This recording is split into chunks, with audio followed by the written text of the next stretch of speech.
that would work out, but you can venture to guess that it would not be the continued success you see now.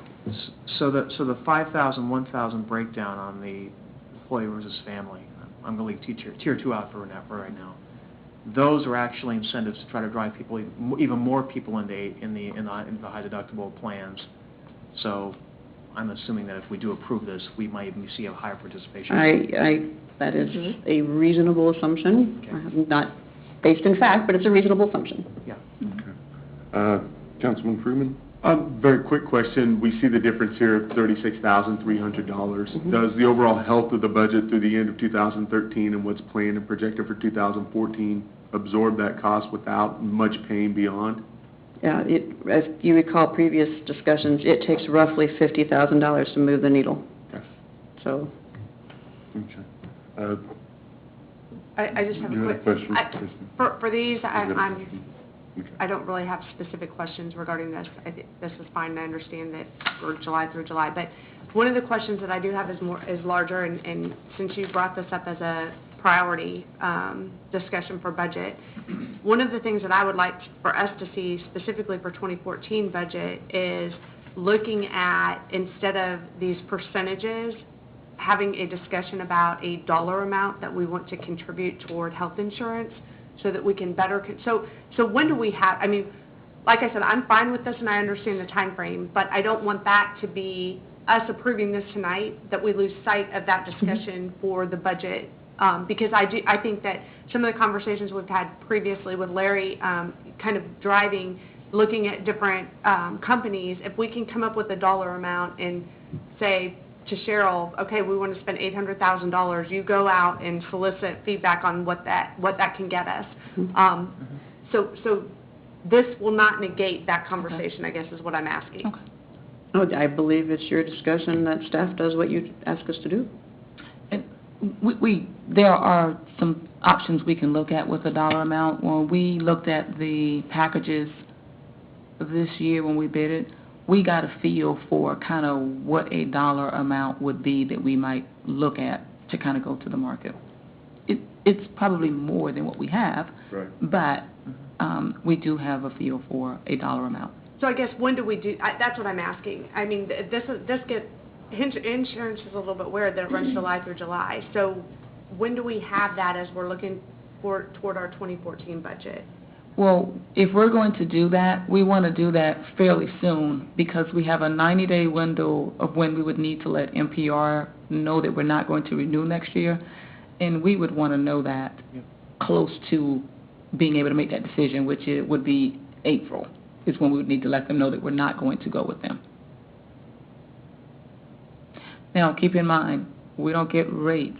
We're not going to be able to get rates. If we went out, say, next month, we wouldn't be able to get rates that a company would honor for us for next year. Yeah, but I guess my conversation, I guess, thoughts around this are, we as a city should be able to say, this is the amount of money we want to spend for health insurance.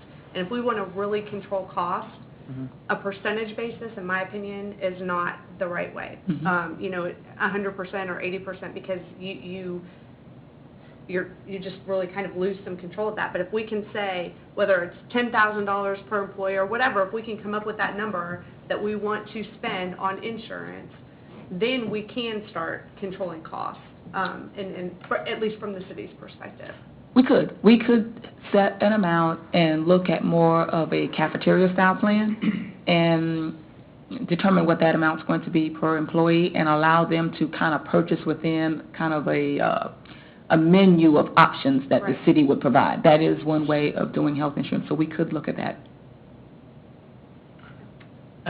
Just because I was sort of the catalyst and trying to get this thing going, and to kind of answer your concerns, Christy, and also, as you know, Cheryl, I sent a pretty lengthy email documenting that somewhere between the request that I made and what we received in March or April, something went awry. There was some major misunderstanding, because I believe what staff did was go out and get more bids on the same product, which is never what I asked for.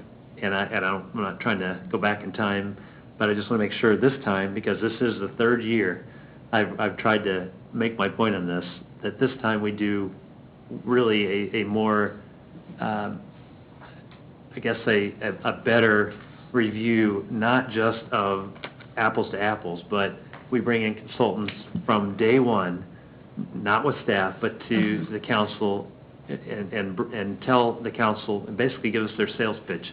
What do they see in our plan versus what they would recommend we do, whether that means self-insurance, whether that means, restructuring the HSA from a $1,500 to $3,000 deductible to, for instance, what the school district has, which is $2,500, $5,000.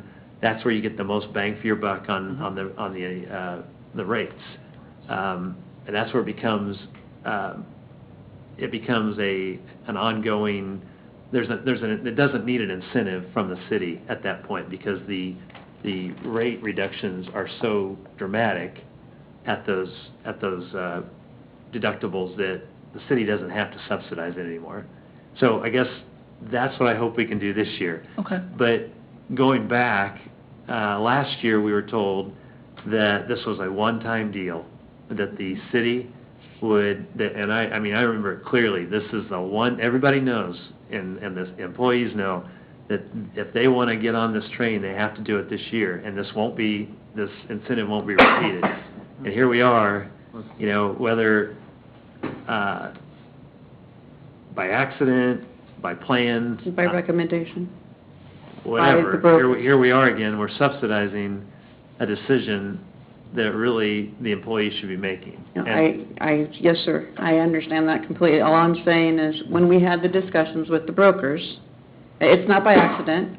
You are absolutely correct. We did say one time, get on the train or don't get on the train.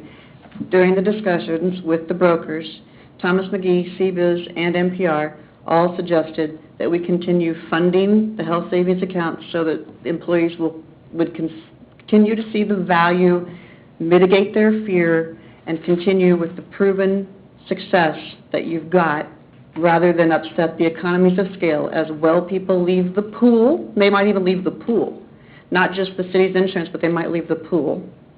And that we can't guarantee what happens to rates as sick people stay within all the various. So you are absolutely 100% correct. We did say that last year because that was what we understood at the time.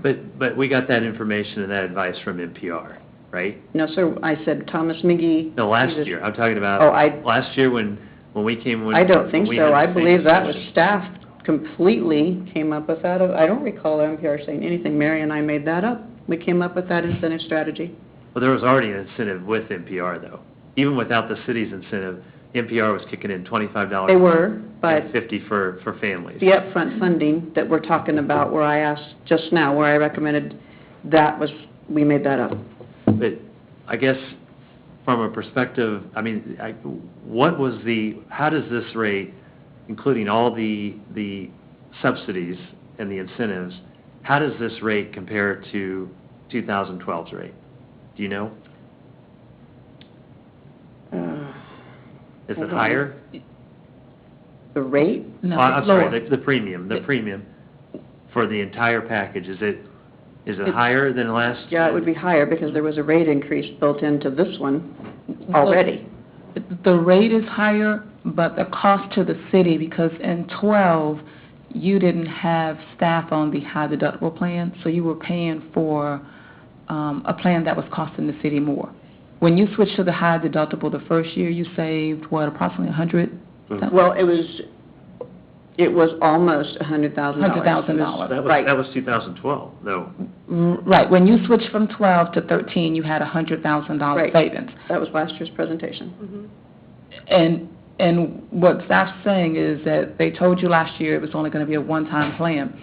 When we were asked to go back and evaluate it this year, there's something unique about this city that staff learned, that I learned, I'm sure that they knew already, and that is your policy allows employees to opt out of insurance. Now, when you opt out of insurance, you have your sensitivity to your rate is very, there's not a lot of margin there, because what you have is you have employees who may be healthy, who can really not take the